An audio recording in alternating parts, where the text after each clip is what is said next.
Hello, everyone. Welcome to Once Over. I, of course, am Kaylee, aka today I'm going to be Lucy Tightbox because we are doing Lucy Does Dabbleverse again, and we have an incredibly special guest with us today, Blind Mike. I am so happy that you are here. I'm happy to be here. Thank you for having me. This is exciting news I didn't know about until you told me, so I'm very excited. Listen, we have so much to get into. I think the market for what we're talking about today has already been oversaturated, but we're going to do it better than everyone else because you ask the heavy-hitting questions. We're going to get into some legal talk. It's going to be fun and funny. I have some videos that I don't believe anybody has seen so far. So we are going to be getting into those and getting to be excited. That's why we're actually a minute late. Mike just got to watch me do some editing behind the scenes here. Can I ask, what do these viewers do to you? Because for the folks at home, she's panicking. She's like, "We're gonna be late." I was like, "I'm sure it's fine." Listen, I don't want people to call me late and gay on my channel. I hear it enough. I'm get so used to it, tired of hearing late and gay. It's not worth it for me. So, Mike, I suspect that many of the people who are listening right now already know all about you, but give everybody a little bit of an intro about who you are. Tell them where they can find you before we get into the very exciting topic at hand, which, of course, is Stuttering John's recent letter through his attorney, Tabber Benedict, to Karl and Shuli. That has to be a made-up name, but, Right. but before we get there, I guess I'll tell you, you can find me at blindmike.net. I do a show with Karl called Who Are These Socials every Thursday at 6, although I have no idea if it's happening tomorrow. I won't be there, but Karl might be, so check that out. And then I also do a history of comedy podcast called Why Are You Laughing? And every Sunday at 10 a.m., I do the Blind Mike Project. And this week, we're pre-recording because I won't be around. So we have an interview with Patrick Melton that you guys can check out if you'd like. Ooh, very exciting. I'm sure you asked the hard-hitting questions to him, too.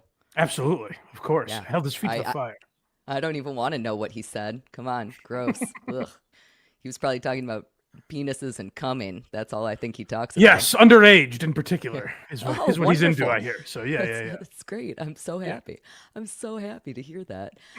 Yes, so today we are talking about all of the exciting stuff. Yesterday, Shuli and Karl had wonderful days because both of them received FedEx packages from Benedict Advisors, which is a law firm based out of New York City. Headed by Tabber Benedict, which I agree with you is a made-up stupid name. Like that sounds like an evil villain in an 80s movie or something.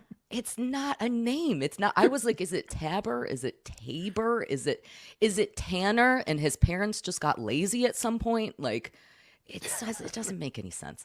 So this attorney firm sent both Karl and Shuli this letter that I am going to refer to as a cease and desist. I think that Karl has been kind of trying to put it more into the demand letter category. To me, it does use the terminology cease and desist. It does ask them to stop talking about John. So for me, that is what it is. It can definitely be argued because it is also talking about possible settlement ideas. And the reason for that, of course, is because Stuttering John feels that Karl and Shuli and anybody who participated in either DabbleCon 2 or in Dabble House this past April, they went over the line and they talked about John and they shouldn't have done it. And they didn't have his consent to do it, which is just so uncool. Well, I happen to agree, and I'm glad these two criminals are finally going to be brought to justice. And as someone that wasn't at DabbleCon, I'll be happy to see all of you locked away where you belong. Yes, that will certainly be what happens. That certainly will be what happens. Can I ask you my first legal question right out of the gate? Please, let's do it. Can you send someone a cease and desist over talking? Can you be like, hey, don't talk about me anymore? Wouldn't that be more under like a restraining order of some kind? Yeah, I mean, you could say it to them. You can tell anybody, keep my name off your lips, please. Yeah. I don't think that's how you would say it, but you can. However, almost all attorneys, if you had a good attorney, I think that a good attorney would advise you to put it in writing. You always want to put everything in writing. And so that's what this guy was doing. And the letter is crazy. And we are going to dissect it. Again, I know that everybody has already dissected this letter, but it's just too good to not read through it. And there's so many little things. We're going to find fun and exciting things to talk about. But I do think we should probably talk about Tabber Benedict first. So you did not know about this when I messaged you this morning asking you to come join me. No, you messaged me, and then after that, I think I saw you tweet at somebody a link to the video, so I watched Karl and Shuli. So now I'm a little more up to date on it. But no, I hadn't heard about it. Okay, so you are aware then that Tabber Benedict, the attorney who is currently representing John, at least for sending this letter, has had a bit of a torrid history. Yes, an arrest of some kind? Yes, he sure had an arrest. So let's just take a little peek at, let me see if I remember how to do anything when I'm on a live stream. The answer is probably not. We're going to go ahead and pull up a little image from a news article featuring Tabber. I literally can't deal with his stupid name. It's hard to keep saying because it sounds so ridiculous. It's so ridiculous. It's a name that you can't go with the first or last name because they both sound equally silly. Yeah, Benedict? Oh, shut up. So he is what is referred to as a Gat's baby. So he is a rich kid. Gotcha. That's the answer to the question that has, I know, been driving all of us crazy is, was he growing up in Southampton with a name like Tabber or Benedict? The answer is probably. Yeah, that makes sense. He had to be. So this news article that I've just pulled up is a news article from the most reputable of all sources I know. It's the New York Post. And the headline is Party Boy, the Great Pretender. And this article is from 2012, if I remember correctly. And what this article details is an event that happened when Tabber went to jail because he hit and runned a guy and almost killed this guy. Well, almost. Big deal. Yeah, almost. Very big difference. Very, very big difference. It's actually kind of a crazy story. My understanding of the story is that not only did he hit and run from almost killing this guy, but two good Samaritans stopped him. They came and pulled his car over and citizen's arrest. Yeah, I know. It's very. They should make a movie about him. That is very impressive.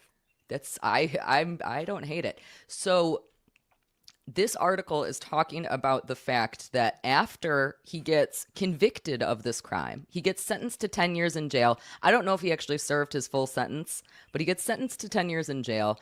And when he is going into serve his jail term, he decides to hold a giant party at one of New York City's most prestigious nightclubs. Okay. So when it says party boy, is that I'm picturing Paris Hilton. This is a socialite. This is someone that's well known out in the club scene of New York or something. Absolutely. So okay. they how does he get hooked up with John? Yeah, right. That is a great question, and I do have a theory to that. But I will say, so first of all, he looks like what's his name from American Psycho? He looks Patrick. Bateman? Patrick Bateman. Yeah.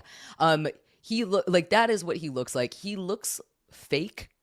Every single one of his pictures, he has the same kind of sideways glance. He always is wearing a tie no matter what is happening.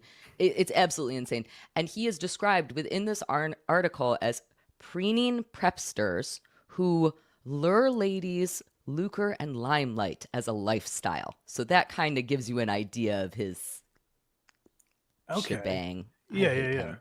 I hate, if I met this guy, I would be like, ugh. Okay, good. That tells me a lot about you. I appreciate that. Yeah, I'm glad. So there's a quote from Benedict in this article, and he says, "People look at me and they're like, that spoiled prick," and I agree. I was like that. So he talks all about how his law firm handles $25 billion in transactions. He's very braggadocious. And he decides that he's going to hold this party on the eve of him going to jail and tells everybody that he's going to Europe when really he's going to serve his jail sentence. I feel you don't hear that a lot from law firms. You hear it from accounting firms or index funds or something. I feel like you don't hear law firms brag about the amount of money they make. It's more the people they defend or something. Yeah, well, I cannot figure out what exactly type of law he practices. And that actually leads us into a great point because he does actually talk a little bit about that. I've seen a couple of different videos where he's talking about housing law. I've seen a couple of different things. Let's see if I can pull up. I think so. I'm going to pull up his Twitter profile. This says that he does. what kind of mergers and acquisitions. That's what most people have been defining him as. Oh. So he does a little bit of everything, it kind of seems like. But I just found a lovely video of this man, and we're going to check it out. This was a video that was posted about a white party. So, you know, like everybody goes to this party and wears white. I think thank God. That's what happens. Right. Yeah. I hope that's what it is. What do you think it is? I don't know. That makes sense. All right. That could be it. Who knows? So this is a white party, and somebody is interviewing the infamous Tabber, and he will describe a little bit more about what he does. So this video is from. The video was posted in 2013. Now, I believe that he went to jail in 2012. So he either got out really early or he didn't start serving until 2013. I don't know. Gotcha. So let's check it out. Blanche Michel Vuitton's house, and the guy gets off a plane, transatlantic flight. First thing he does is shows up. Thomas Pink, how are you? I'm doing fantastic. How are you, Chance? Good to see you, man. Welcome home. Where were you?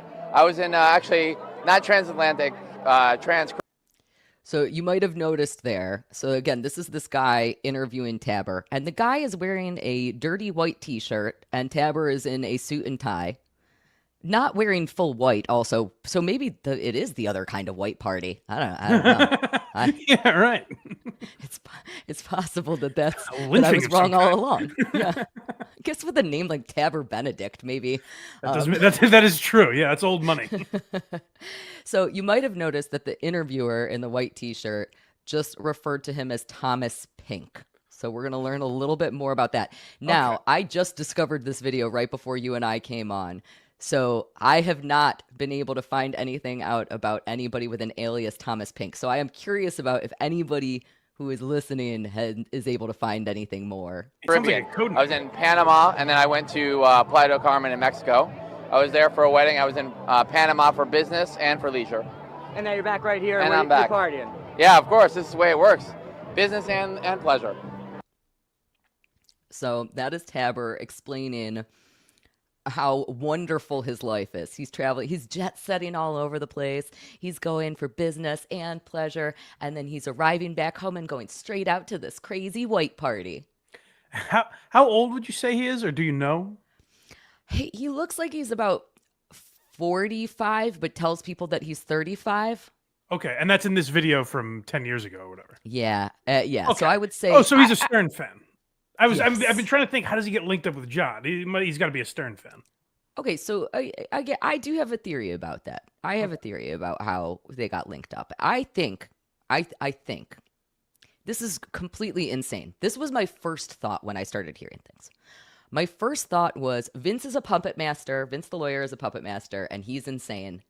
And I will bet you anything that Vince found this guy and said, I bet I can convince John to use this guy. That will be really funny because everybody will immediately discover who he is.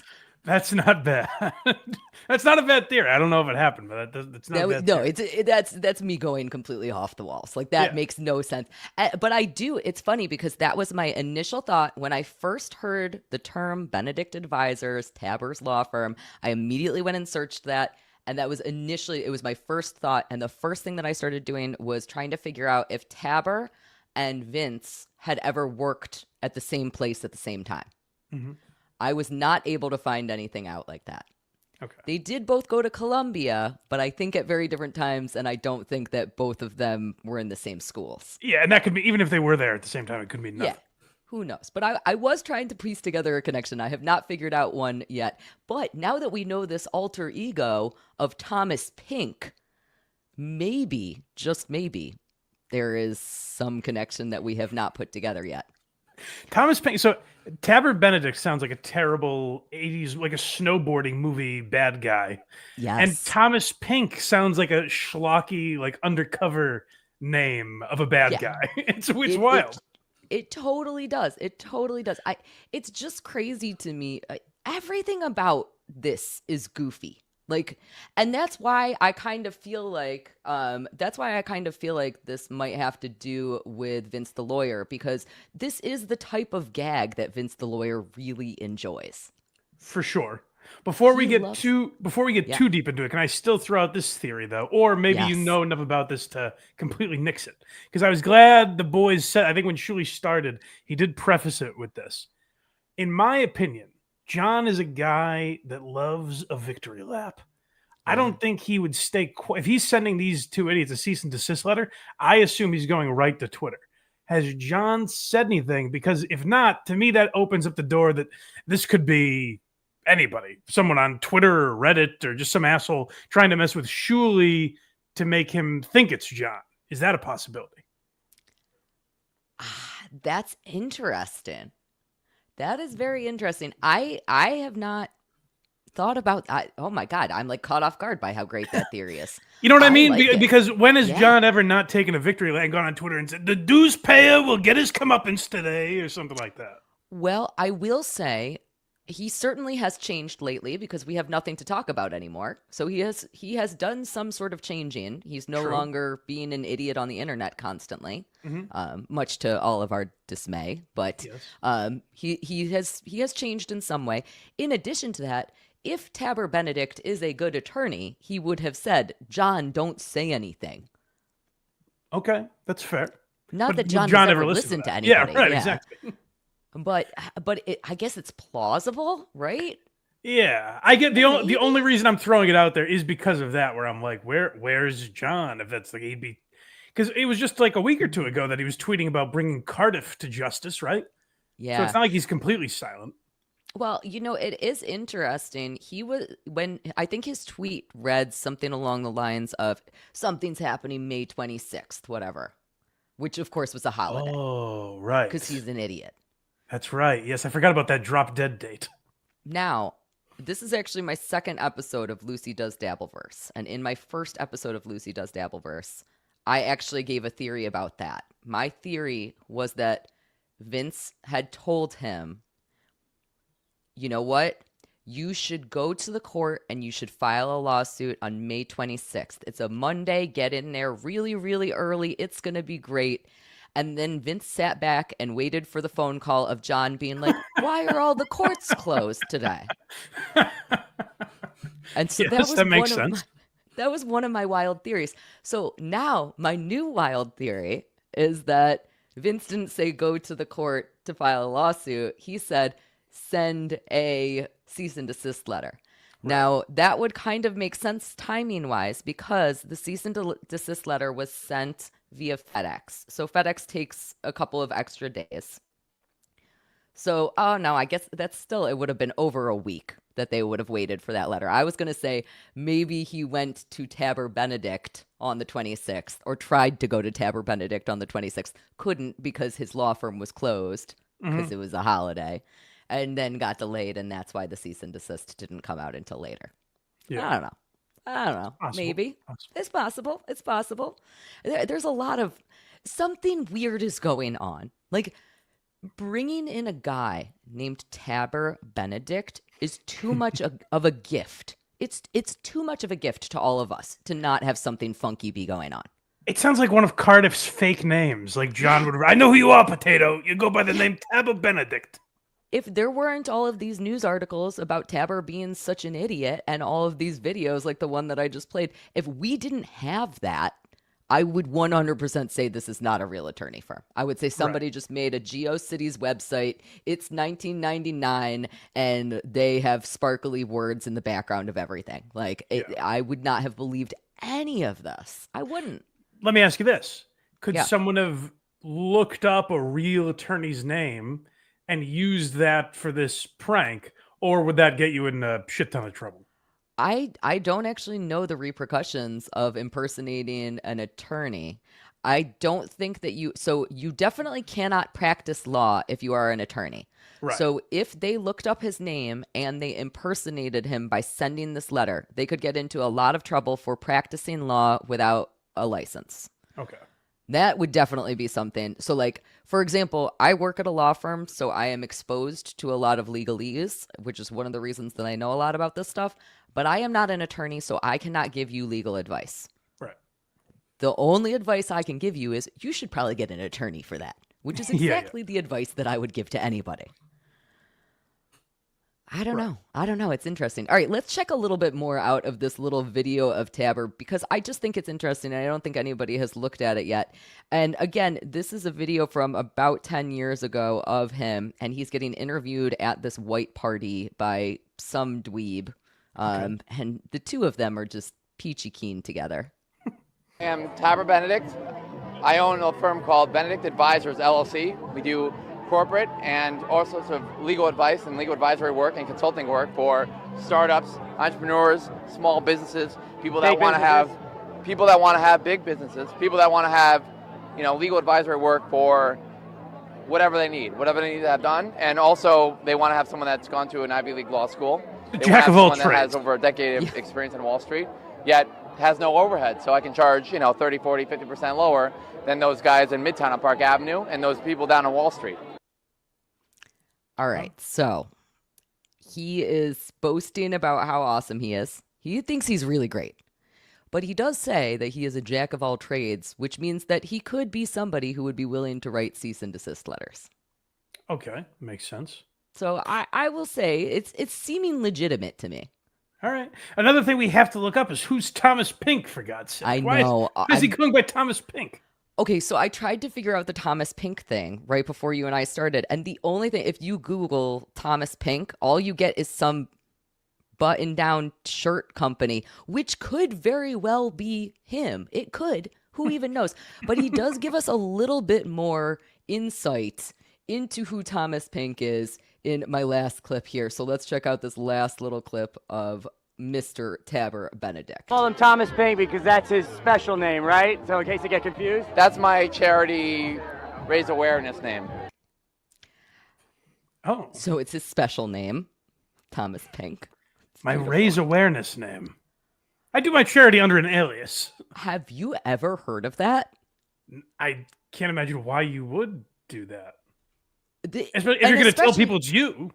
Especially this guy. This guy loves boasting. This guy loves boasting more than anything in the whole world. He wants everybody to know that he did it. Well, it's like the Curb episode where it's like Ted Danson donates anonymously, but everyone knows it's him. Yeah. It seems like that's what he wants to do, where it's like, yeah, I donate under the name Thomas Pink. I'm Thomas Pink, though. All that money is from me. Yeah, let's keep talking about how I am Thomas Pink. Also, I'm Thomas Pink. So again, I just can't entirely figure out what the heck is going on with this guy. I am interested in him. I think that I just overheard, I was checking out WATP a little bit before this, and I think that I heard Adam Bush proposing a theory, which again relates to Vince the lawyer, about what if Vince went to Tabber Benedict and said, hey, listen, if you do this letter, I can guarantee you're going to get a huge bump in followers. It's funny. I was literally just about to say, based on the interview this guy is doing, he seems pretty low rent. Like I compared him to Paris Hilton earlier when I heard the word socialite, but it doesn't seem like that's what this is. He's being interviewed on a fucking iPhone by some guy. Yeah, so it's not great. It seems like if you dangled the Dabbleverse in front of this guy, he seems low rent enough that he'd be like, well, that's great publicity for my law firm. Oh my God. I just can't even imagine. How do you go from aggravated vehicular assault on a human and then get sentenced to a prison and then go to this? Like, what happened in your life, dude? So I have another question about this. Is that, I'm sure it differs by state and everything, but what level of breaking the law gets your license revoked to practice law? So that's a great question. So he was disbarred. Okay. Interesting. He did get disbarred. Yes. So he got disbarred in I believe it was 2013. It might have been 2012. He got disbarred after this event and after he went to jail.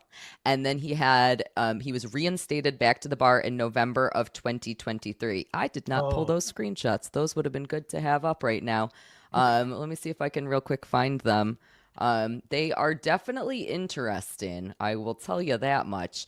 But effectively what happens is that you have to petition the court in order to ask them to reinstate your license.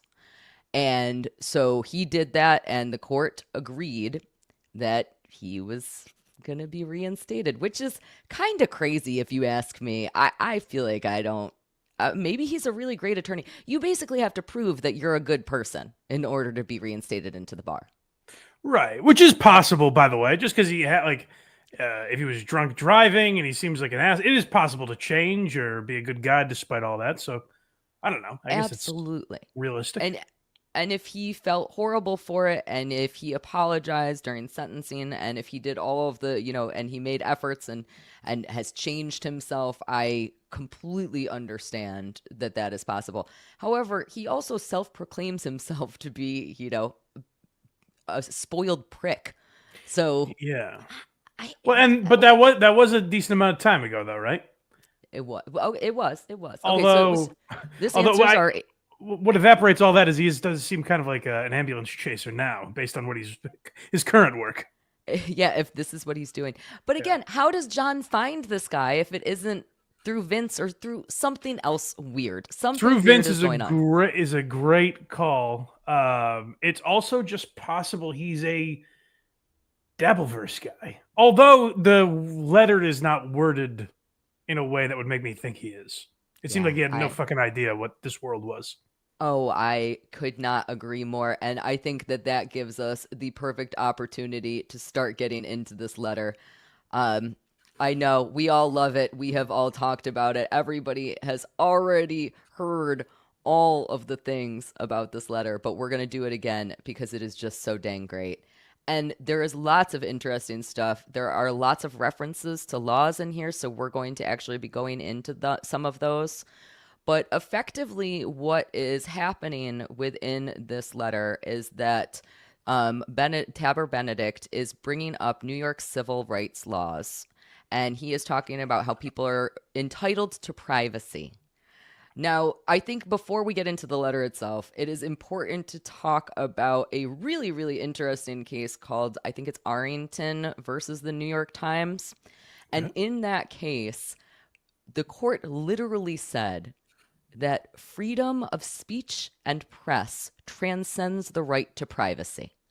And that is a really important thing for us to keep in mind as we are thinking about this, because none of this stuff, the First Amendment and other grounds, courts have explicitly concluded that any works of humor, comedy, music, art, fiction, and satire do not fit into the sections of the law that Tabor Benedict repeatedly references in his letter. So, right.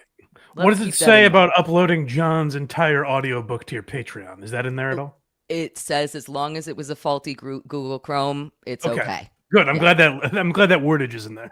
Yeah. It's actually quite impressive. It turns out he was a Dabbleverse guy. Who even knew? All right, so let's get into this letter. So we have Dear Mr. Karl Heberger and Shalom Agar. I can't even say, I'm Jewish and I can't say words. It's because I'm so tripped up on this stupid name Tabor Benedict that I've been saying all day. It does not roll off your tongue. I hate that name. Can I say though? So here I keep going back to this idea that it's a prank. Shalom Agar. Yeah. This has to be a joke, right? And he also did the AKA Shuli, AKA the Shauli that everybody keeps saying, AKA that Vince the lawyer keeps saying. I feel like Vince the lawyer is the only one who's keeping that going right now.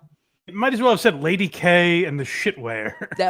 I was like, I am surprised it wasn't addressed to Mr. Karl Hamburger. It's so, and I mean, I guess theoretically, John would have had to be the one to give him these names. So it's possible that John is the one who phrased it that way. If John did it, Karl's last name would have been Karl Heberger, H-E-. It's true. All right, so this letter, it is in regard to violation of New York State publicity law and damages. And it says, our firm represents John Melendez, our client. It has come to our attention that you have knowingly and repeatedly used our client's name, likeness, image, voice, video clips, and related icons, logos to promote your recent commercial event in Rochester, New York, which we're going to refer to as the Rochester event. generating revenue from podcasts promoting the event and later rehashing the same or related content both regularly and at a follow-up event in April of 2025. So I can't tell. I don't know enough about the law to know how correctly that's worded. But what pops out to me is how difficult this all would be to explain to a judge. I want it so bad. Why is the man a potato? That has been my dream. A puppet, a potato, an orange. They all walk into a courtroom, and then I want it so bad. It would be so good. And I think that's the thing that John's never understood for whatever reason. Even though everyone's openly said it, even when he was going, when I had my chance, I could almost taste it. I was almost in one of these lawsuits. I know. You were very excited about it. I really was. And I said it with glee on my show. I was so happy about it. And yet for whatever reason, it's never sunk into John that it would be great if he sued us. Yeah. It would be a hassle if it actually got to court, but ultimately it would be hilarious. I will always say that you don't want to be sued. I don't want to be sued. It will cost us money. It will cost us time and energy. We will be stressed out because of it. Discovery will be a bitch. It is going to suck. But also it's nice to be included, right? Right. Just be part of something, you know? I think it would be really neat. And it will be hilarious. Yes. It's going to suck. It's going to cost us all money. And it's going to cost us all individually money because if a lawsuit is filed, it is going to be filed against anybody who participated seemingly based on this cease and desist at either DabbleCon 2 or at Dabble House. Okay. Now, it's interesting that both of these events get brought into this, and I have a theory about why that is. Now, we know that, of course, at DabbleCon 2, we talked about the tape season 1, and at DabbleCon, or at Dabble House in just April, just a couple of months ago, we talked about the tape season 2. So you might think that that's the connection between those two things, but I actually think that I have another idea, which we will get to a little bit later in the letter. Okay. So let's continue along on this thing. This says, your advertisements, social media posts, podcasts, and video productions predominantly feature our client's identity without his consent. You have even publicly acknowledged that this use was unauthorized and legally risky, seemingly flouting your own violations of New York state law. Such conduct violates New York civil rights law sections 50 through 51, prohibiting the use of an individual's identity for advertising or trade without written consent. We are writing to resolve this matter before our client decides to take legal action. So I'm trying to think. Do you know who, does the name Mike Francesa mean anything to you? No. He was the number one sports talk radio guy in New York forever. It was Mike and the Mad Dog, and then it became Mike Francesa. Is this the guy who ruined his own reputation? Is that? No, that's not him. No, I don't think so. I mean, he ruined his reputation by spilling his Diet Coke and falling asleep on air. But no, he's one of the greats. But the reason I bring him up is because he became there became lore around him because he was kind of a joke, but kind of beloved and respected. And they started fans started holding something called FrancesaCon. And they would show up, they'd dress like Mike Francesa. They would have events there. And it literally has his name in the title. It's FrancesaCon. Now, ultimately, I think Francesa didn't like it at first and then ultimately played into it. I think he showed up eventually.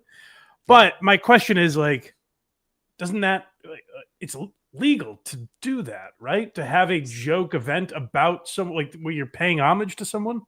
There is a lot of discussion about that. And actually, they do get into that later in this letter.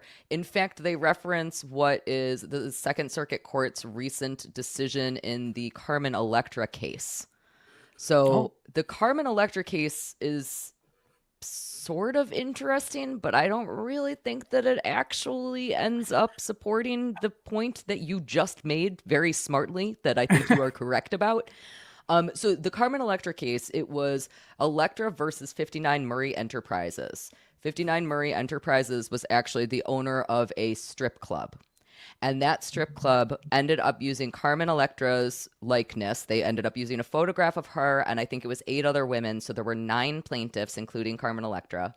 And they went to the Second Circuit Court of Appeals with this case. And what they did was they said, you shouldn't have used our photograph in your advertisements because you made money off of that. Okay. Now, the district court ended up granting summary judgment to the club, which means that the club actually prevailed in their arguments. So that means that the argument that you can't use my likeness in order to make money is a much more complicated argument. Right. That feels more like, so I know like Skankfest, for example, that I go to every year. Sometimes they can't say like, hey, Bert Kreischer's going to be here. They can't say it until it sells out, because he'll have in his contract, like, you can't use my name or likeness to promote this event. Like, there's a lot, like, higher profile guys have shit like that. But that's because they're going to be that you can't make money off their name without their consent. This DabbleCon is not advertising like, hey, come meet John or come see John. John's participation is not expected by anyone. It is not. And Karl brought up a great point actually last night on Uncle Rico. He said, you know, we didn't use his name in the advertisements. I remember that came up. So I wondered, did they at first though? Because I remember hearing them go, like, make a joke like, "Oh yeah, we're not supposed to use John's name in the advertisements" or something. So I don't know if they ever did or not. I don't remember any of that. All I remember is, you know, the Dabble House website never said anything about John. It never said, It never was talking about that. It was just, hey, we're going to be doing a live event. It's going to be really exciting. You're going to be able to stream it, you know? Okay. I have one other question about the Carmen Electra angle. Yeah. How common is it in a cease and desist letter or whatever this is? How common is it to cite precedent? Because without knowing anything, to me, it feels very John to be like, just like Carmen Electra.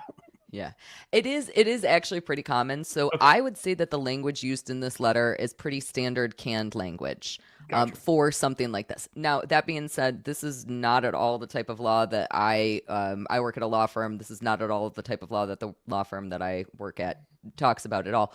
But, and I'm not a lawyer. Right. But I would say it's very common to cite things. So what they keep citing, what Tabber keeps citing, is New York Civil Rights Laws, sections 50 through 51. And those are really, I read through a lot of them. Actually, section 50 is mostly about somebody who's deceased. And again, this whole argument is like talking about if somebody gave consent. You can't give consent when you're deceased. I don't know if you're aware of that, Mike, but right, it's true. That I understand. I just mean if you look at John, you're like, well, maybe this applies. Yeah, it might be true. It might be true.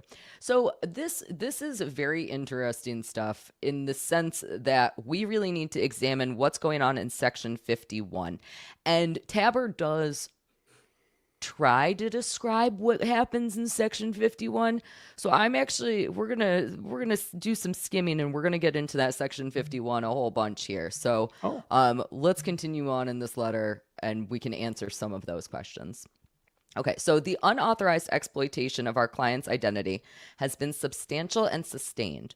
Your promotions have likely generated over $300,000 in revenue, which is a bonkers number. Okay. Right? So I heard them say that, but I couldn't tell. Was that for which event is he claiming that's for? It must be for both. Okay.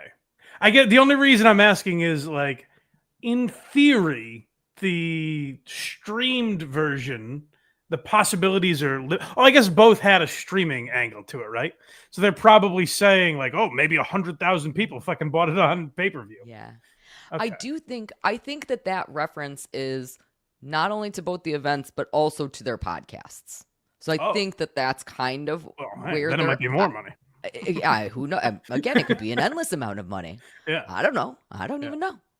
And this says that all of that $300,000 in revenue was derived from misappropriating our client's fame for your profit. It's just a made up number. Like, where did they get It's just a made up number. It's just amazing. And one of the demands, which we will get to later, but one of the demands in this letter, which is why, Karl and Shuli keep referring to it as a demand letter, because it does include demands. One of them is the accounting of profits, which requests a full written accounting of all revenues and profits you obtained from the unauthorized use of our client's identity. That's impossible to account for. I mean, yeah, how would you even know? That's literally impossible to account for. Especially because, like, if you look at Karl's, at least like with Shuli's show, Yes. some of the episodes are entirely about Stuttering John. Yes. With Karl's show, how would you decide, like, if you take watch page ads, for example, they don't have a breakdown of like, well, all these people were watching while they were talking about Stuttering John. Like, it doesn't make sense for the full episodes. No, they, it would be a completely impossible monetary amount. And I would be interested to see how a court referee would determine that amount, actually. Right. Maybe I do want that. I don't know. We can all know too much about Karl and Shuli's finances. I'll know how much I should be paid for WATS. I know. I was going to say, let's find out how little money we're making in comparison to these jerks. What the heck? Come on. Everybody's worried about Karl and Shuli's legal funds. You got to help the little guys. What about Trucker Andy's legal fund? Karl and Shuli have at least $300,000 that we know of. They're fine. That we know of right now. Yeah. I mean, come on. It's going to be great. We really should be going. We should probably file our own lawsuits. Absolutely. I'm in. I don't know. Yeah. I'm already. I told Patrick Melton I'm going to be part of the super tip one. So that's one I've got going. I don't know how many balls I can have in the air at one time. That's great. I love that so much. Yeah. I love that so very much. We do have a super chat here. We have Raper Butt coming in, and he says, my preferred law firm name is Lunt, Hunt, and Cunningham. Oh, that's fun. I love it. Yes, absolutely. Raper Butt also knows some things about the legal things. So he and I actually have nice little conversations about that. I love having conversations with Raper Butt. Isn't that lovely? It's so wonderful. So wonderful. All right, let's continue on into this because we're finally going to get into that Section 51. So under New York Civil Rights Law Section 51, our client is entitled to injunctive relief and damages for these unlawful acts. Section 51 expressly authorizes an injunction against continued use of compensatory, damages for any injuries sustained. But the unconsented use, as well as the exemplary punitive damages, where the defendant knowingly used the person's identity in an unlawful manner. In the Second Circuit's recent Electra decision, so here we are referencing that again, the court reaffirmed these elements and remedies under Section 51. Now, that's not entirely true, because another part of the Electra decision that I did not mention is that there were some statute of limitations issues relating to that Electra decision. Okay. So a statute of limitations is the amount of time that somebody has in order to file a lawsuit. Yeah. Electra and her co-plaintiffs waited something like 15 years in order to file this lawsuit against the strip club. Okay. And the court said, you're not allowed to wait that long.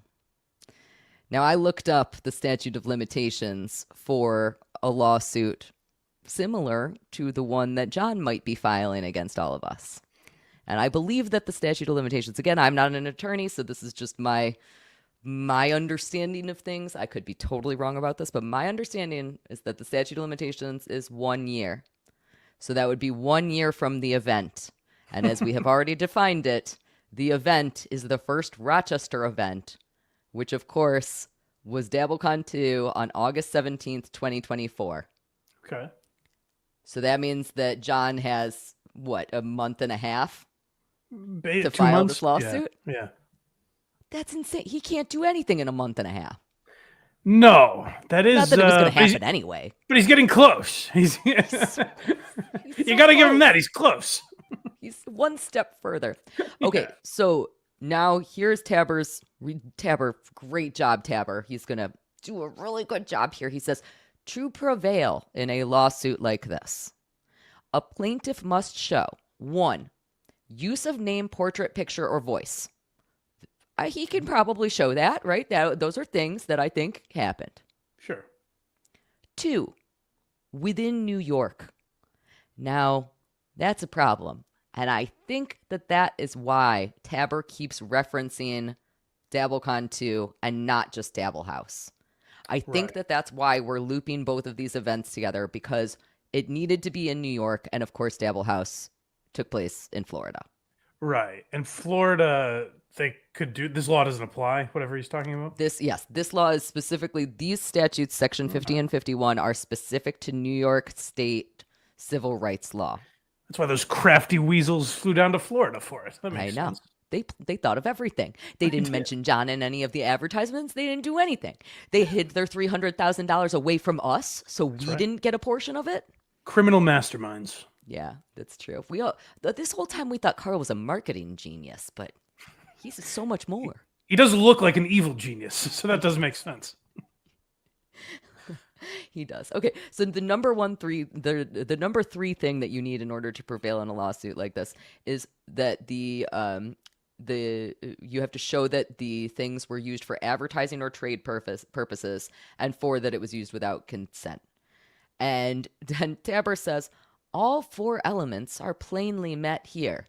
And I was making some notes on this. My note literally says, "Wrong, oh dumbass. We're not in New York. We were not in New York." And then I was like, I should probably not say it that way. I think it's very professional. I like it. It's not plainly met. I think that there are so many interesting arguments that can be made about this. And honestly, it would be an interesting lawsuit. I never hope to get sued, but also I kind of hope to get sued, or at least to look at this thing. Well, that will be on the sideline. We could cover it. This could be our, like, Nick Rekieta covering Johnny Depp. You and I could cover this trial. I think that's baby. Yeah. Let's go. The problem with that, though, is that we will. So anybody who participated in either one of those events, including Kate Meany, will also be a defendant. I'm sorry, it says that in a lawsuit.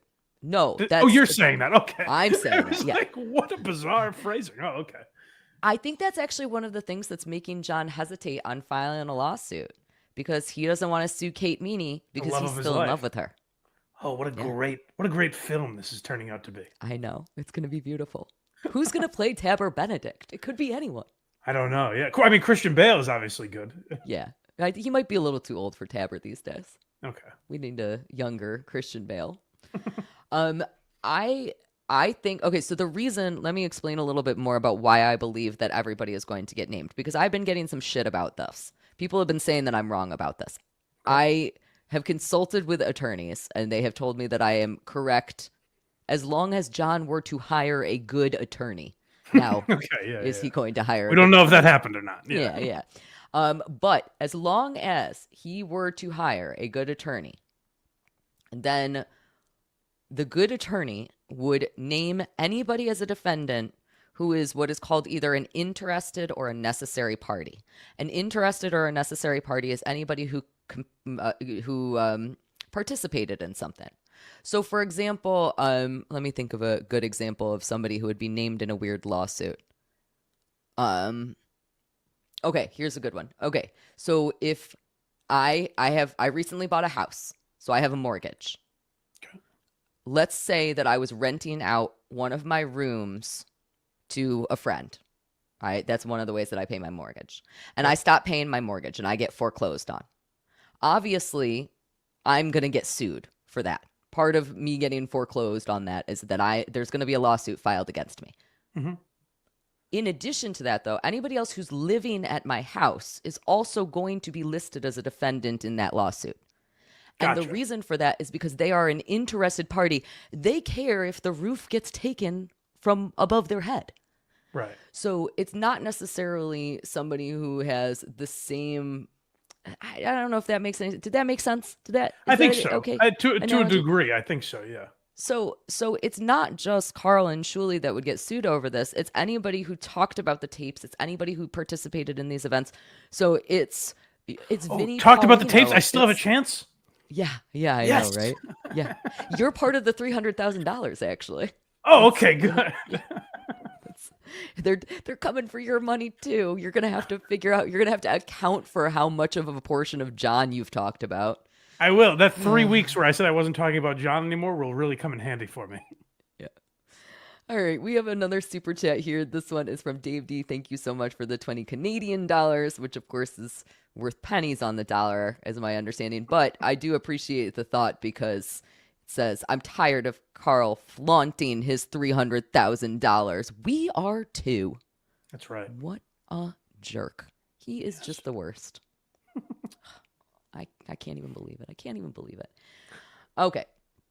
So continuing into this letter, Tabber says, the evidence demonstrates that you unlawfully promoted the Rochester event, DabbleCon 2, and the April event, Dabble House, and business openly and knowingly, in effect, daring our client to assert his rights under New York state law. Talk about flaunting, am I right? Good. I dare you, John, to try something. I dare you. It's going to be so great. Now, again, that is sort of legalese. Like, I have definitely seen a lot of demand letters, a lot of cease and desist letters that have this sort of language. The whole point is it's an intimidation technique. You know, you want to try to inspire somebody to settle out of court before it gets to the court process, because once it goes to court, it's going to cost you so much more. Ugh. You know what's interesting? Stupid. You know what's interesting that I'm thinking as you read that, particularly that line that you just read, is that for John, for some reason, legal satisfaction has to be the answer. Whether it's Sirius XM or Karl or Shuli or Tukey or whatever, like, it has to be. The only way he can get revenge on these guys is going through the court system. I don't know why. And to the point where the reason I said you reading that line reminded me is, like, I remember John having these conversations where he's like, I know now about transformative content. I was wrong. It's a rare time John actually said he was wrong. Yeah. He's like, I didn't know what transformative content was. I didn't realize what they were doing was legal. I was wrong about that. Yeah. But then, like, he's so wet-brained or whatever it is about it that he keeps going back to his only recourse is bringing you to court. I don't know why he's so hung up. Like, he loves justice. But again, it's not just justice. It's legal. No, it's not even a little bit. like he learned from Howard Stern, who, you know, crushed his enemies with his words for many years. And it's amazing John didn't pick any of that up. He's just like, it has to be a lawsuit for some reason. Yeah, no, it does. Well, again, I think that he cares about winning, and I think that he sees this as a win. And you know, Karl and Shuli especially has really been talking about the concept that John does what he thinks would be the scariest thing in the world to him. So what could you take away from John that would be scary? And the answer to that is he could get sued. That's probably very scary for him because he doesn't have any money and he is afraid of everything. He's afraid. He's an and you've human. seen him transfer homes yeah. to avoid getting sued, which actually leads me to a question. I don't know if you know the answer to this or not, but I've been very curious about it for a while because I've only heard, I don't even know if I've really heard Karl reference it. I've heard like Shuli and Cardiff reference it, but I've heard them say that John, the reason John is not podcasting is something to do with his mom making him stop. Do you know anything about that? I haven't asked anyone. I haven't looked into it at all, really. You know, it's funny. I keep hearing TSN reference that also, and I'm like, what happened? How do we know that? Right. I don't know the backstory behind that, but also it seems legit. I'm about to say something that is about to offend every single person on Long Island right now, but every single man who lives on Long Island is a little pussy baby boy. Like they are mama's boys. I have family on Long Island. I love Long Island. I'm not trying to, not every single one, maybe. All right, let me be a little bit nicer. There are a fair amount of mama's boys to the extreme that live on Long Island. And they are dudes who are in their 50s who have never written a check because mommy has literally taken care of every single thing. They don't know how to run the dishwasher. They don't even know how to load the dishwasher because mommy took care of them, or wife. They went from mommy to wife. So I believe it. Right. I mean, we've seen that. You don't have to slam Long Island the way you did in such a disgusting fashion. We could just focus on John and say we've seen him where he's like, Mike, you got the wrong ice cream. What are you doing? Yeah, like literally yeah. at age 58 or whatever he was when he was doing that. Like, so we've seen that from him. He is the stereotype of that kind of guy, and it is just so repulsive. And I think it borders on abusive to behave in those ways. I don't know. So maybe mommy did finally put her foot down and say, you can't be doing this anymore. We got to get the heck out of here. That seems a little odd based on the little interaction we've seen from her with him. But I mean, we don't know their full relationship, so it's possible. Yeah. All right. So Raper Butt is also asking a really good comment here for another $5. Thank you so much, Ray. He says, does he, I assume you mean Tabber Benedict, technically represent John yet? Can WATP retain him first? That is a great question. That is a great question. Isn't there something like if you have a meeting with someone? I'm basing this off of I'm trying to think of The Sopranos or something, where they tell the person. Lots of movies, yeah.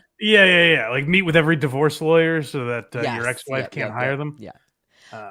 Okay, so here is what is required for retention.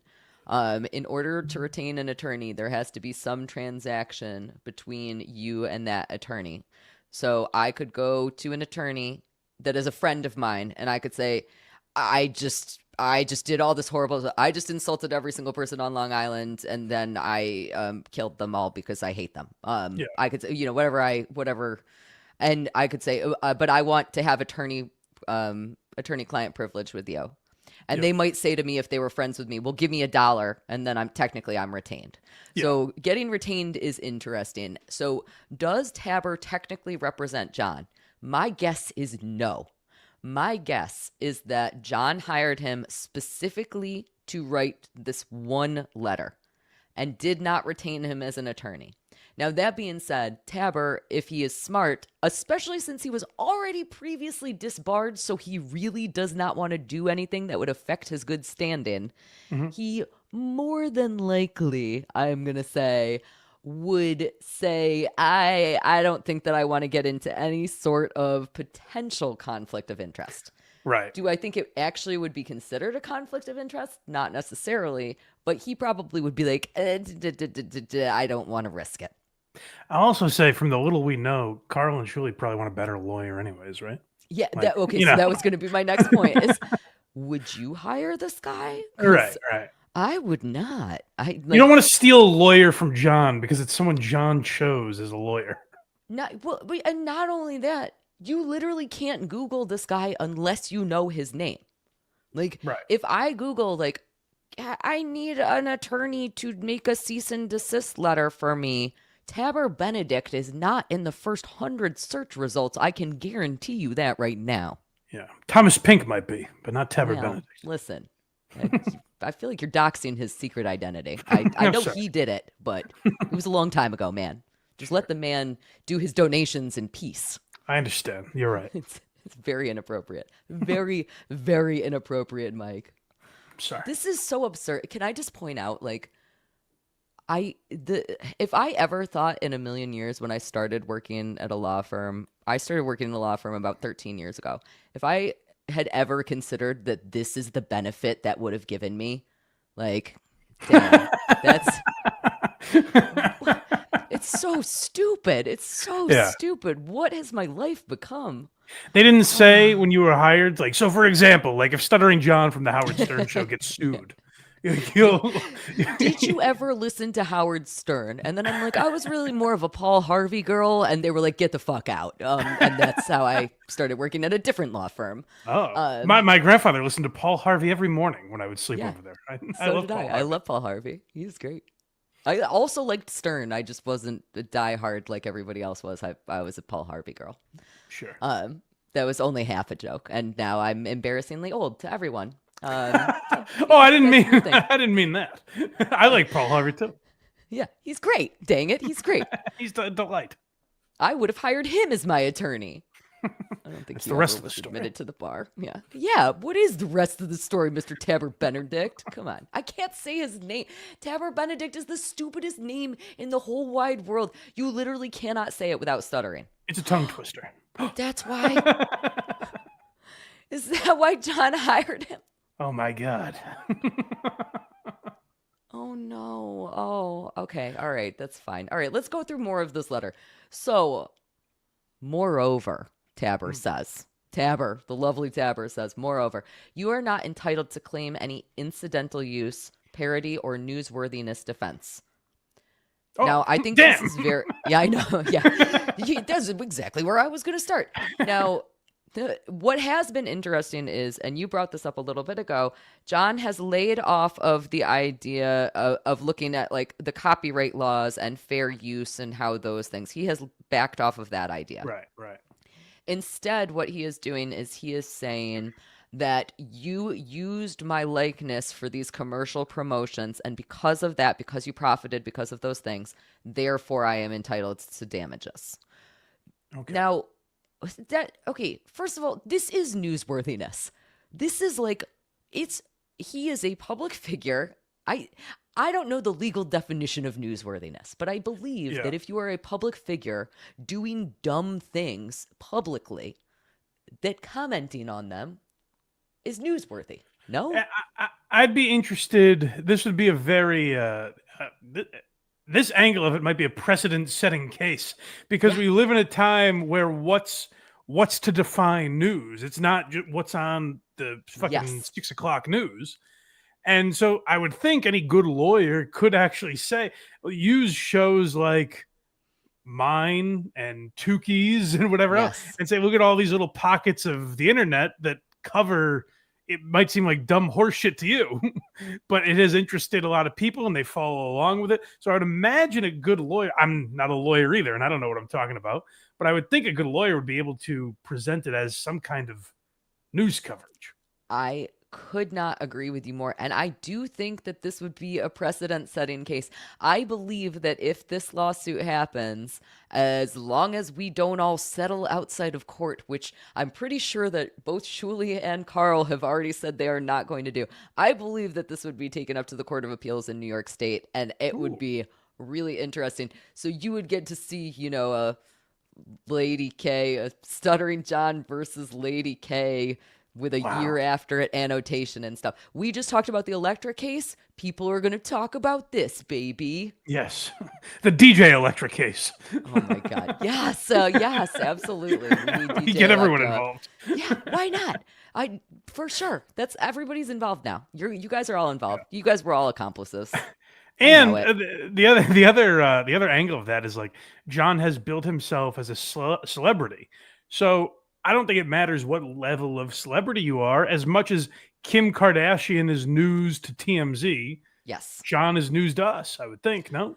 And that has been one of the exact arguments that I have already made about this, which is that in order for him to make this argument, he needs to admit that he is nothing, and he will never admit that. Well, I don't even know if that's an option, because No, I'm not a we know that it celebrity. isn't. I'm not a celebrity, but like I am a public figure. I can't sue people for covering my show. It's on fucking YouTube. Absolutely. I completely agree. However, if he was going to make that legal argument, that would have to be one of the things that he signed an affidavit saying. So yes, we would all be able to immediately rebut it, but he would have to say it. And I would really like to see that happening. Yeah, so I hope that whatever attorney he does retain, if he does ever take any actions, which I think we can all agree he probably will not. If he does ever take any actions, I hope that whatever attorney makes him fucking say that in order for them to do this lawsuit, because that would be funny. Well, John's got to be the most difficult client to have, because he's going to lie to you all the time. Yeah, and there's no way, like, if this were to go to court, if it's a lawyer that doesn't know the Dabbleverse, it would be impossible for him to be fully briefed, because there's so much shit that he doesn't know about that John would never tell him to look for or anything. Absolutely. And Karl just was talking about on WATP today. He just reminded everybody that when John tried to do this previously and hired an attorney, and I believe it was, who was on the call?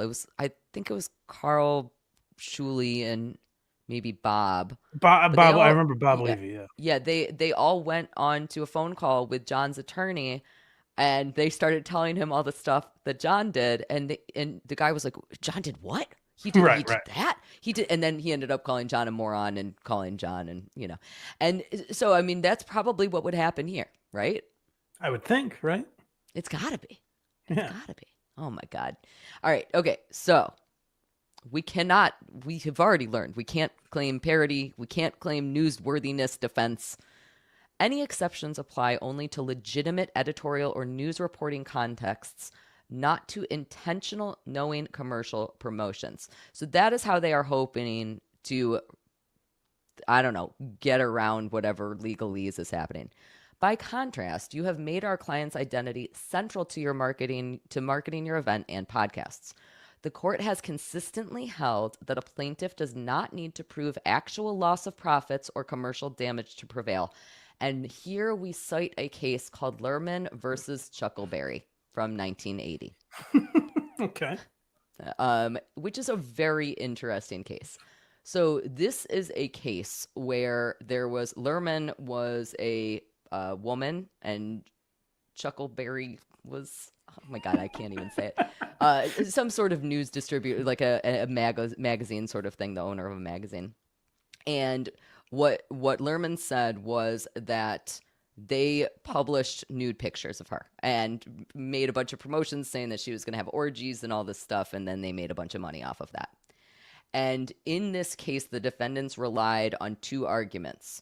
That one, because the plaintiff, because this woman is a public figure, and because her name was used in connection with a newsworthy event, that they cannot be liable for publishing her name unless the plaintiff establishes malice, citing inter alia, the time, another, oh God, I'm not even going to bother reading all that. Fuck all that. And two is where we're going to go after that. We've got into more legalese than I wanted to get to. Two, that the plaintiff purportedly delivered a release in connection with similar or identical material published in an Italian magazine. So what this is effectively saying is that the defendants, so they are saying, hey, listen, you should not grant this person this lawsuit because not only was this newsworthy, but in addition to that, she had already given these nude pictures to another magazine. So why are you getting pissed off at us? Now, my argument to that would be, well, John releases similar or identical material, which is exactly what is the language in the Chuckleberry suit. It says the plaintiff, which in our case would be John, purportedly delivered a release in connection with similar or identical material. We just clip him, right? Right. So of course it's similar or identical material. Yeah. And again, I would think a good lawyer would be able to say, well, okay, these guys did a show based around John. Let's look at every episode of John's show for the last 3 years or whatever it's been. And the entire conversation is the Lady K and the shitweigher and other people that would be involved, Vinnie Paulino and other people who would be involved with this case. Yeah. I would like to know how much money John has made off of talking about us. Dang it. Oh, not me. He never talks about hundreds. me. But yeah, it's got to be. Hundreds, yes. Now, there is another element to that Chuckleberry case. The element is about the absent of consent, and that is a big thing that Tabber is focusing on in his letter, the absence of consent. In the Chuckleberry case, it is undisputed that the plaintiff did not give consent, did not give the defendants any consent to publish these pictures, written or otherwise. In our case, though, I think that an argument could be made that John did actually consent to all of this. Now, this is true, yeah. This is my most basic argument about that. Again, I'm not a lawyer, but this is like my logic behind this. John consented by going on WATP, right? And similarly, the point that you just made, he consented by also talking about us. Yes. And I would also say there are times, I don't know about Con or Dabble House in particular. But there are times where John, I don't give a fuck. Do you fucking or say whatever the fuck you want about? You know what I mean? Like in there again, a good lawyer would be able to find instances where he does consent to those things. Absolutely. And so that I think is going to be, I think, in the event that we do ever end up focusing on these New York civil rights laws, section 50 and 51, if that ever does become the topic of a lawsuit, I think it immediately is just immediately thrown out the window by whatever attorney I hire, by whatever attorney Shuli hires, by whatever attorney Karl hires, because obviously we're just going to say, well, but here's this video where John says exactly the opposite of all these words. Right. It's just completely crazy. You know what I was just thinking? Wouldn't it be amazing, after all the criticism it got, if it ended up that Trucker Andy's Simpsons game saved them from, if they're like, this wasn't just a John event, we also played Simpsons trivia.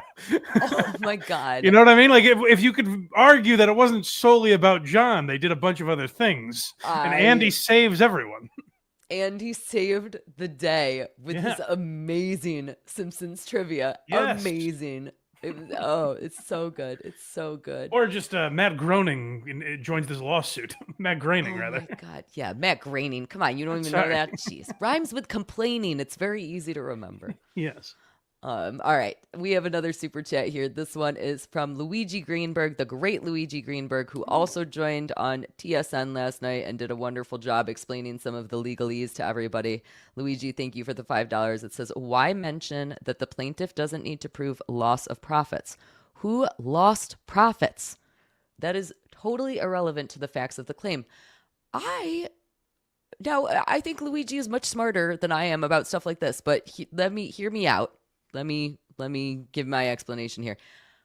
I think that it is relevant specifically because John theoretically could claim that he lost profits because we have besmirched his good name. How could he, though? I mean, it would be imbecilic if he did, but he could.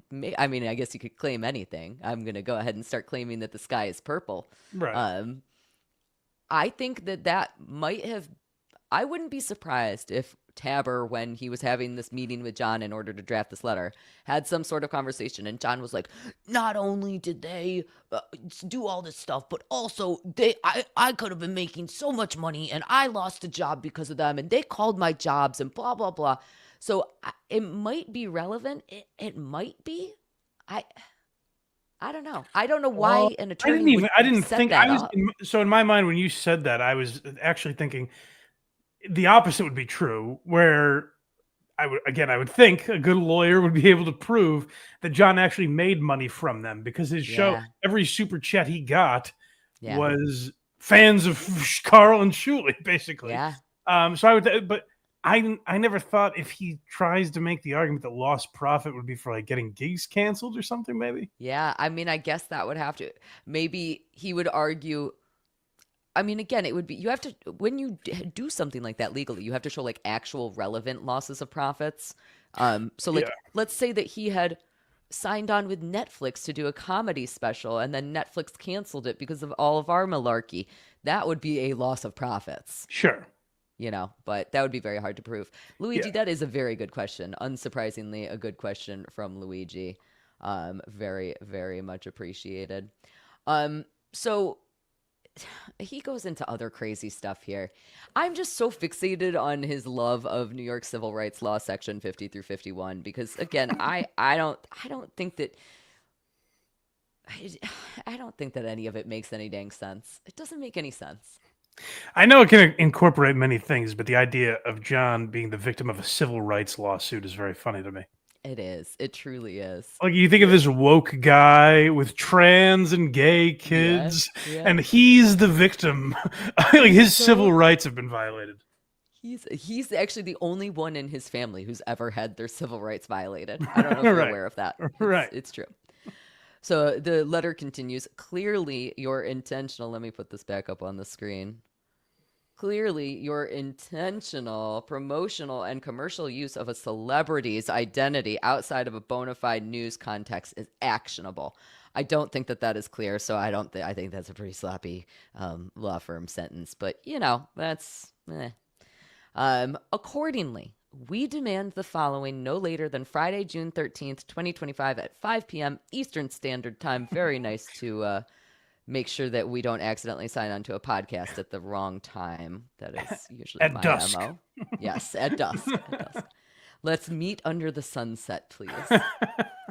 So they are demanding the following. Immediate cessation, which is actually a word I had never heard before. Doesn't it sound like a cesspool? I mean, obviously it means cease. It does. It sounds like a medical issue or something. Yeah. I was like, is that I Googled it. Have you heard that word before? I've not. No, it's stupid. And it's spelled like cesspool, C-E-S-S, whatever. Well, this is a cesspool of ridiculousness, as John has pointed out many times. Okay, so it says immediate cessation. Cease all of our clients' name. So cease all use of our clients' name, likeness, image, voice, video, and icon/logos in any advertising, promotion, or content. That's already been thrown out the window yesterday. Within hours of receiving this letter, that was already completely thrown out the window.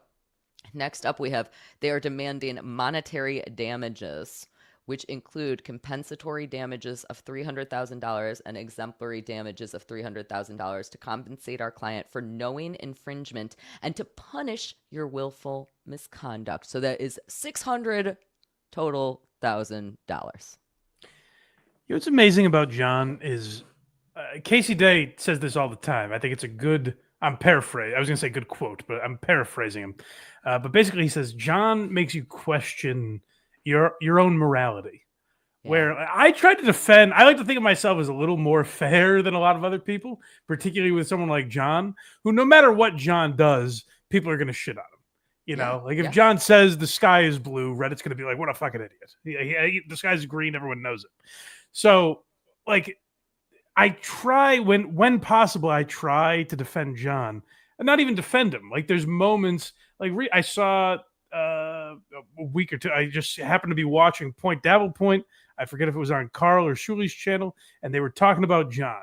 And somewhere in the back of my mind, I was like, the guy's been off the internet for 5 months now. You know, we're still talking about John.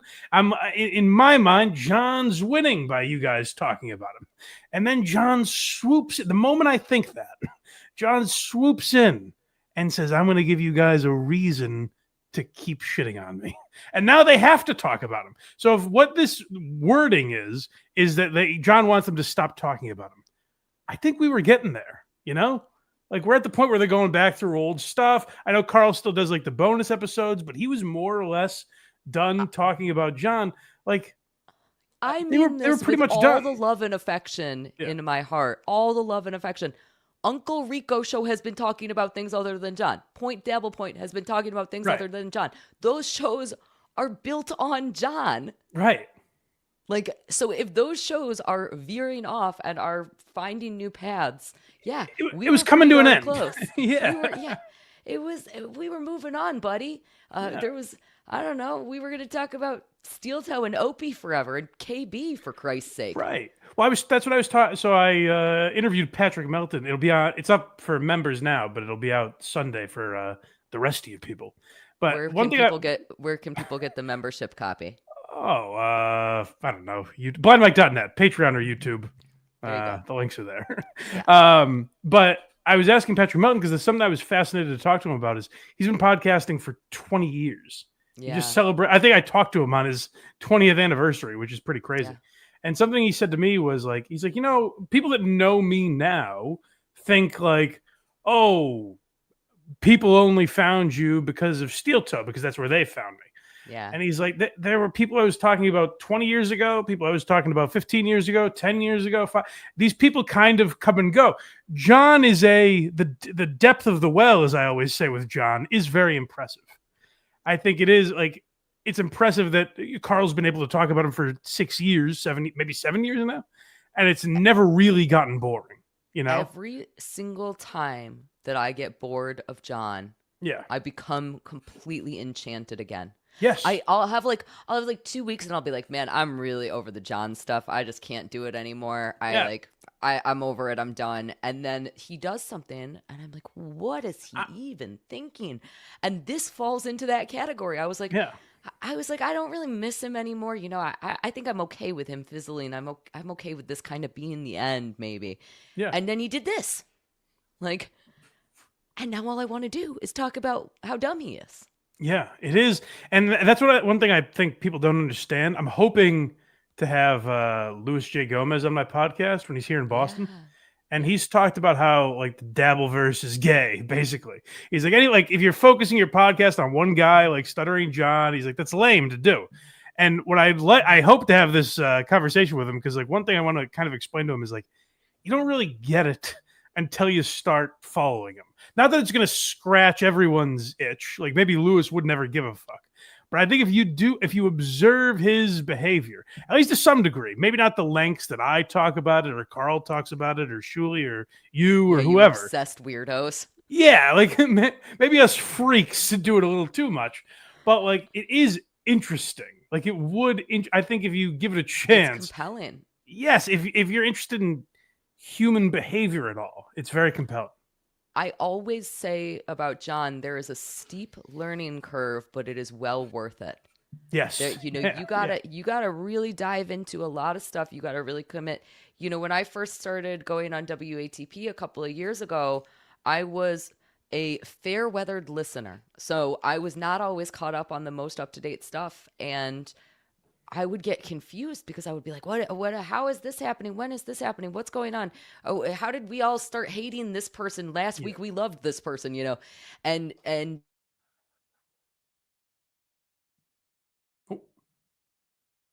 hello? Uh-oh. I wonder what happened. Am I still on the air? Should I leave and come back? I think that's what I'll do.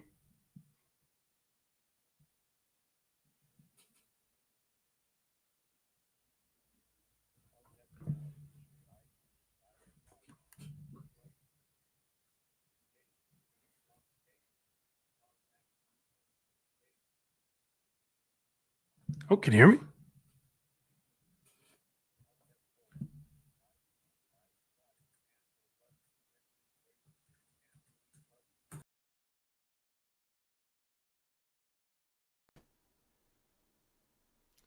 hello, I'm back.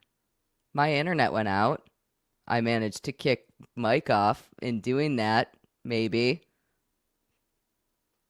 Let me see if I can get him back in here.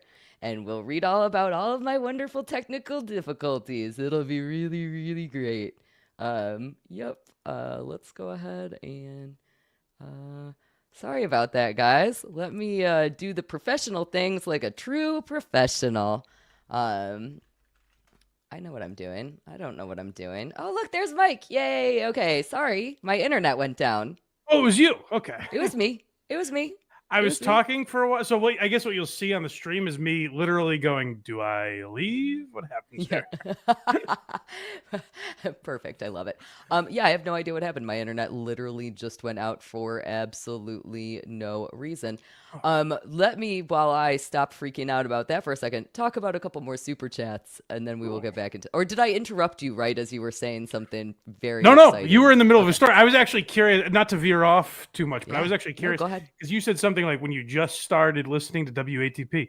Did you know Karl and Chris and those guys before you started listening, or vice versa? I did. So I've known them for a very long time through the music scenes in Rochester, and I was already a member of the Isotopes. Also, speaking of which, if you are in the Rochester area this upcoming weekend, Sunday, June 8th, the Isotopes featuring Karl, producer Chris, Croge, and another great guy who is the drummer, and also featuring me and 3 other go-go dancers. We will be performing on June 8th at 2 p.m. at Rochester Beer Park. It's going to be super duper fun. So I had already been working with them for Isotope stuff for a while.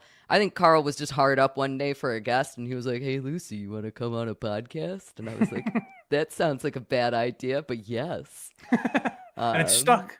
Yeah, it did. And it turns out it's like the biggest blessing in my life. I feel so honored.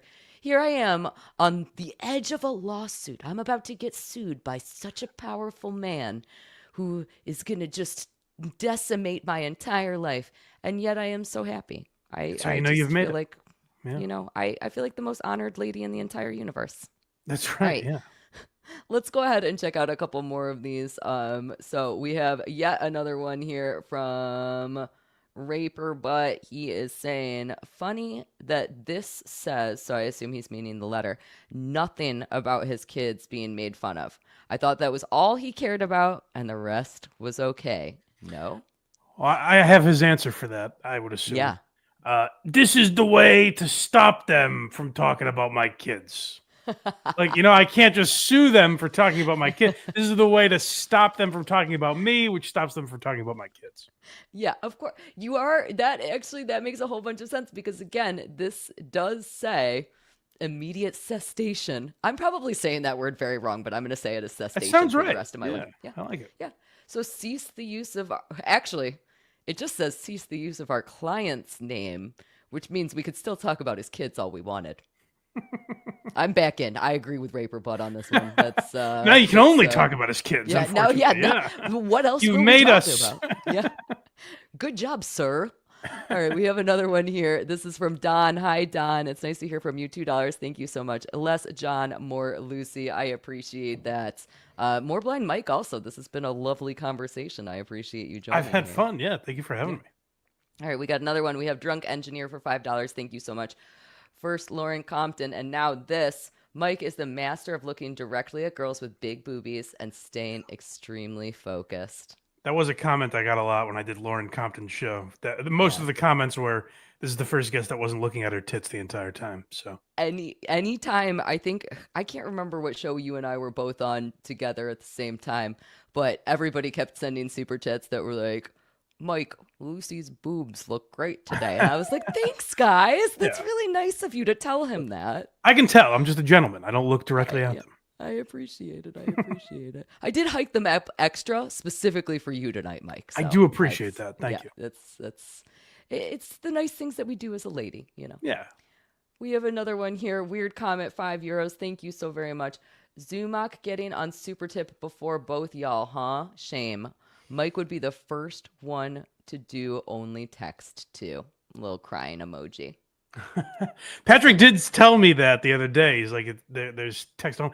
I've not made the jump yet. I would need to learn more about it before I did. But no, I'm not a super tip guy yet. Although we do use it on WATS, I guess. You do. And I mean, let's be honest. If you were using super tip, it would be a lot easier to do the next demand in this demand letter, which would be accounting of profits. Oh, okay, this demand letter requires a full written accounting of all revenues and profits you obtained from the unauthorized use of our client's identity to verify and ensure proper restitution. Now, we already talked about this a little bit, but you are exactly correct. How do you decide on an episode of WATP, how do you decide how much of the profits of that one episode are due to using John's identity? Right. And how do you, this is again where I imagine it becomes a gray area. Even if you're just talking about the streams and DabbleCon. Yep. Couldn't you, take DabbleCon, for instance, couldn't you say, like, hey, Anthony Cumia is there, Bob Levy's there, like, person maybe they're not 100% going for John. You know what I mean? Maybe they're going to see Tukey. They used promo code Tukey or promo code CUM and got tickets. Maybe they're just fans of these people. People tell me all the time, I assume they are lying straight into my boobs, but they tell me all the time that they are at these events for me. That's the only reason I'm going to Boston. Yeah. That's the only reason I'm going to Boston. Please, come on. Stop it. You get to feel the boobies in real life. It'll be wonderful. Can't wait. I just agreed to that. Let's all pretend that did not happen. I don't know. All right, let's move on. All right, the fourth demand. So there are 4 total demands in this. We had the cessation, the monetary damages, the accounting of profits, and also written certification, which says that Karl and Shuli need to provide written confirmation under oath that you have fully complied with the above demands and have ceased any further infringing use of our client's identity. I think we can all agree that Karl and Shuli are not going to meet any of these demands, but especially that one. Yeah. Especially. All right. So then this letter goes into, if you fail to comply with the deadline, then our client will likely initiate litigation. Likely is a great legal word. A lot of the time you'll see in these sorts of letters things like may. I may do this. I would likely do this. Yes. So he'll likely seek litigation, or he'll get drunk and forget about it. Yeah. Or yeah. Hey, you know what? Him and Tabber might be drinking together. Who knows? Yeah. Which one of them is driving? I don't know. I don't know who I would rather have behind the wheel. Who's safer? Yeah. Yeah. All right. That's the new game everybody has to play. Who would you rather have drive you around? Ugh. Nope. No, thank you. All right. So it says, we will seek all remedies under New York State Civil Rights Law, Section 50 through 51, and other applicable laws. Again, I am not confident that Sections 50 or 51 apply to any of this. And we have already discussed that with both Chuckleberry, with Electra. Those are cases where we're kind of getting that 50 and 51. Let me give you a couple more examples of 50 and 51, because I do think it's really interesting, and we haven't really talked about a lot of that stuff. So you have to be actionable under these sections of the law. So an example of something that might be actionable would be, there was a case called Onassis versus Christian Dior. And this was a case where Jacqueline Kennedy Onassis actually sued Christian Dior, the fashion brand, under Sections 50 and 51.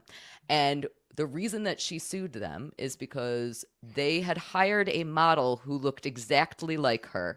And then they dressed the model to look exactly like her. And then they used that model in their advertisements in order for people to think that Jacqueline Kennedy Onassis was promoting this brand. Right. That is an example of something like that. An unauthorized use of an impression could potentially fit under these sections. It's if you're using it in like a trailer for a movie. So like, for example, if I do my best Christian Bale impression, and then I make a movie and I pretend like Christian Bale is actually in my movie and he's voiceovering work, that would be potentially in violation of this law. Okay. Why is that being cited here, though? That didn't happen. I completely agree. I think that is a perfect, I think that's exactly what the question is. And there's also, again, and I mentioned this a little bit at the start, and we haven't really focused on it, but I do think it's extremely, extremely important to focus on that there is a potential conflict between these sections, between Sections 50 and 51 and the First Amendment right to free speech and free press. So Sections 50 and 51 were intentionally drafted very narrowly. They were drafted to be a little bit vague on purpose. And the reason for that is because of that case that I mentioned in the beginning of our episode here today, Arrington versus the New York Times. And in that decision, the court said freedom of speech and press transcends the right of privacy. And that is exactly one of the reasons that this Sections 50 and 51 don't seem to have any applicability to any of the Stuttering John stuff. Like, It's crazy. It's crazy. Well, I think the reason none of this has any applicability is that like there's not a lawsuit here. Yeah. There's just not. Absolutely. There's nothing you could even draw like, oh, it's exactly like this case, because nothing illegal happened. Yeah. So in my research about all of this stuff today, I was reading on another law firm's website, Rodriguez Law. They are a business and entertainment attorney, so somebody who is actually probably qualified to make commentary on this sort of stuff. And they made commentary. Let me see if I can pull it up here. In addition, on First Amendment and other grounds, courts have explicitly concluded that works of humor, comedy, music, art, fiction, and satire do not come within the ambit of Sections 50 and 51. And I think that we can all agree that everybody in this universe, except for me, is humor, comedy, art, fiction, satire. Like, all of us are doing that. That is right. That's what this is. That's exactly what this is. And it does not fit under these sections. In good conscience, gonna show video of a potato and a puppet talking about John, and be like, "This was all very serious. This was journalism." It was the most important type of journalism of all time. So this letter is, again, it's completely crazy. It does go on after this. It talks a lot more about Section 51. It references that Electra decision again that we kind of already talked about. It is saying that they are going to seek all of the remedies possible under New York civil rights law sections 50 and 51. I think that this is just completely crazy. Maybe I'm an idiot and I just don't understand those laws because I'm not an attorney. But to me, I really think that it's nonsense. Like, I think that this argument is so mind-bogglingly off kilter. I don't even know how to rebut it. Yeah, and I mean, I know we're way past this point, but it still is somewhat amazing to me that a guy that, like, if you look at the stuff that Howard would do to big celebrities, people you barely knew, like small radio shows, whatever, like the amount that he would cover some of these people, and John was there for all of it, and like laughed along and went along, and now later in life to be like, well, there has to be legal ramifications for what these people are doing to me. It's like, that's literally, you came from the birth of all of it. Like, you came from the guy who created a lot of this stuff. Yeah. It's crazy to me he doesn't see that. He does not. He doesn't see it at all. Now, remind me, you probably know more about this than I do. So, didn't John sue Howard? Yeah, John sued Sirius XM. Sirius, okay. And so basically Howard. For using for using his likeness, right? Yeah, yes. So this. Well, to a degree, it was old. So Howard's channels would play old Stern shows, like best of segments and stuff like that. And John would be involved in some of those segments. By the way, John came to willingly record like Sternthology, like basically a biography of Stuttering John. So he did give consent.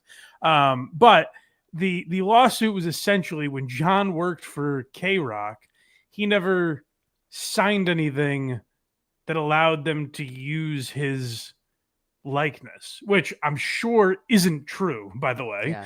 But hypothetically, like, let's say it is true. Howard Stern owns the show. When you talk into a microphone, like when I go on the Kirk Minahan show, Kirk and Barstool own whatever I say. I can't then be like, no, I had a funny joke today.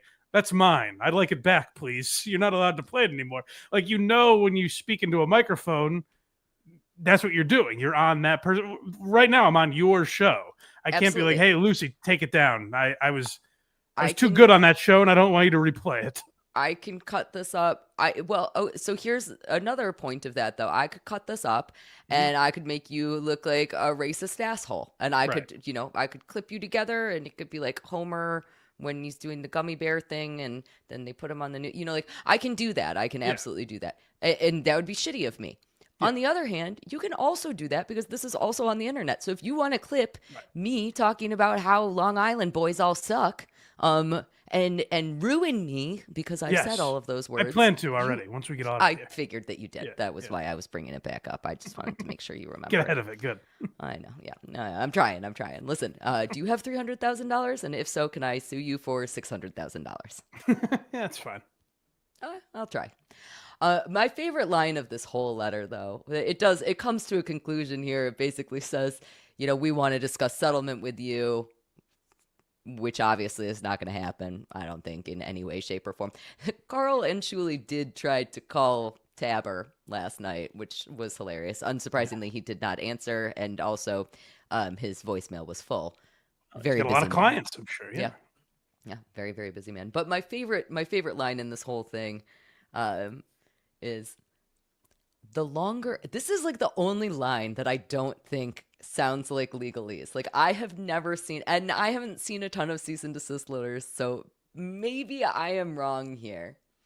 And this is just standard language, but the only thing that doesn't seem like canned legalese to me is, the longer this continues, the more you flout New York State, the more damages our client will suffer. Is that not the most John line? I can hear him dramatically presenting it, like getting very serious. He doesn't know the word flout, but like, yeah, he's telling Clay Dabbler to stop interrupting him so he can get this line out. I can hear it. Yeah. I think, and not only that, I think this line is wrong. It's the longer this continues, the more you flout New York State. I think it should be the more you flout New York State law, I think was the end of that portion of the sentence. The more damages our client will suffer. But we already said that we don't care about the damages to him because regardless of the damages, it doesn't matter. Like that was what Luigi's question was, right? Right. And there are no damages, but regardless.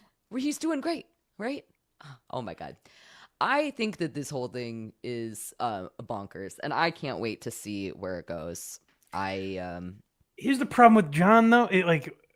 It could just go away and nothing ever happens. Oh, it's for sure just going to go away and nothing ever is going to happen. Yeah, that's what I mean. But I don't even mean going to court. I mean, like, there's a chance June 13th comes and goes, and John still doesn't broadcast. There's just it was just another bullet out of his chamber that goes nowhere. Yeah, I think that the most exciting thing that comes from this is us learning more about Tabber Benedict.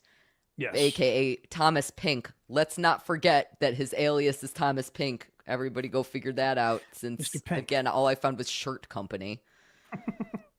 Thomas Pink. Very mysterious. His donation name. Who has... Okay, oh my God. Have you made donations before for things? Have you donated money to things? That's maybe a rude question. You don't have to answer that if you don't want to. Yeah, I'm very charitable. And you do one of two things. Either you donate with your name or you donate anonymously, right? Yeah. I have done both of those things.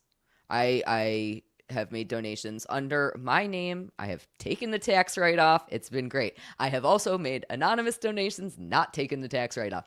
Why would you ever donate under another name?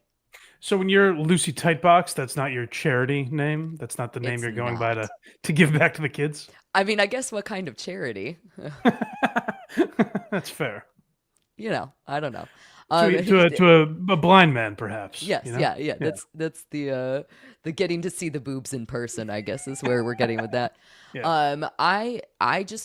It doesn't make any sense. And I think that, again, John is going to continue being radio silent on this. That's kind of my prediction. John continues to be radio silent, but we get to continue learning more and more things about the lovely Tabber Benedict, who is just the weirdest character that we have had in a while. Yeah. He does have a YouTube channel. I also need you to know that. Oh, really? Yeah, there's only one video up there. There'll be more soon. Yeah, it's a promotional video. He made a promotional video for his AI health and fitness company. Oh, good. Yeah, it's as bad as you would expect it to be, which is why I did not even pull it to show any of you. Because it was literally like, hey, did you know that you can make money from running? I'm making it sound more funny than it was. It was really bad. It was really bad. But I do look forward to learning more about him. I think it's going to be interesting to see what kind of a reaction he has to getting all of this attention. Because he went from... I guess he wasn't ever a nobody because he was one of these Gats babies and he has like $1 billion and lives in New York City. So he probably is just getting people's attention all the time. But this is a whole different type of attention. Yeah. Well, here's where John frustrated when I go on my rant, like, I'm done talking about John. Yeah. Here are the instances where I do that and I get frustrated with him. Is I could see this going the direction of him either on Twitter or coming back for a day on his YouTube channel, like he's done a couple times. Where he goes, there was never any lawsuit. I fooled all of you. Yeah. And we'll be like, you didn't fool us. And he's like, oh, that was all part of my plan. Yeah. And then it's just exhausting. It's like, well, we're not having a conversation. It's just It's not a conversation whatever you want it at to all. be. Okay, sir. It's like, when you're like talking with like a small child or a grandparent, and you're like, yeah, you're right. That is what happens. Like, Very good. Yeah. Oh my goodness. What an interesting point that you made there. Yeah. I feel like that is pretty much, you have to treat them with like the kid gloves. That's Yeah. ugh. Ugh. Ugh. All right, so those are kind of, I guess, our predictions, which I think leaves us in a good place to start ending this here episode. I can't say thank you enough for coming to join me and talk about this stuff.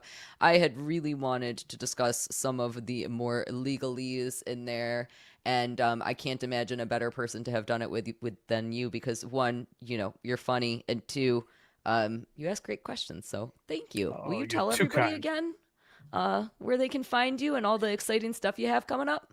BlindMike.net. Become a member on Patreon or YouTube if you'd like, or just support the show for free wherever you get podcasts. All my links are at BlindMike.net. I'm talking to Patrick Melton this Sunday at 10 a.m. That's up for members now. Why Are You Laughing? We have a bunch of episodes. If you haven't seen them, go through the back catalog. And the free episodes are taking a little break for the summer. So catch up on any that you haven't seen, but we're still doing bonus episodes. Like we just did a breakdown of Opie and Jim Norton interviewing George Wendt, and it was very uncomfortable. Rest in peace, George Wendt. I believe that. Yeah, it was a terrible interview on all sides. So we broke that down recently for Patreon and YouTube members. So you can check that out. BlindMike.net is where all my links are. And thank you for having me. This is a lot of fun. Oh, thank you so much. We have one more super chat coming in here. Thank you, John O'Reilly, for the $5. More damages. SJ has booked several personal appearances since Dabble House. If anything, SJ's stand-up career has rebooted since the Kate tapes. I definitely see an argument for that. However, as we already pointed out, Tabber made it very clear it doesn't matter if his profits lost or gained money. Doesn't matter. Right. That is very important. He still gets that $600,000. Good. He's Karl and Shuli, they got to pay up. Yeah. Pay the vig. They don't. Oh my God, it's so stupid. All right. Well, thank you again, Mike, for joining me. I will see you in Boston. We will be in Boston June 21st. We hope to see any of you who are going to be there. It is going to be great. I will be there with Who Are These Podcasts? Dick Masterson, of course, will also be there with Biggest Problem in the Universe. And it is going to be a wonderful, lovely time of Boston fun stuff. What should I eat? Where should I go? What should I do? North End, if you like Italian food. Okay. There's a bunch of good seafood around here. Okay. I'll show you. I'll take you out. I'll show you a nice stuff. All right, I'm in. I was thinking about playing living room baseball with Harrison Young, but I'm a little bit worried that he's going to make me be Skins. So. I think well, definitely try that. But he's also, I think he lives on the South Shore. He's probably like an hour away from the city, I think, if I am not mistaken. That's really annoying. Yeah. All right. With that sad note, we will close out the night. Thank you again. Thank you guys all for coming and hanging out for Lucy Does Dabbleverse. It was wonderful to have Blind Mike as our first guest. So thank you guys. Have a great night. Thank you. Bye.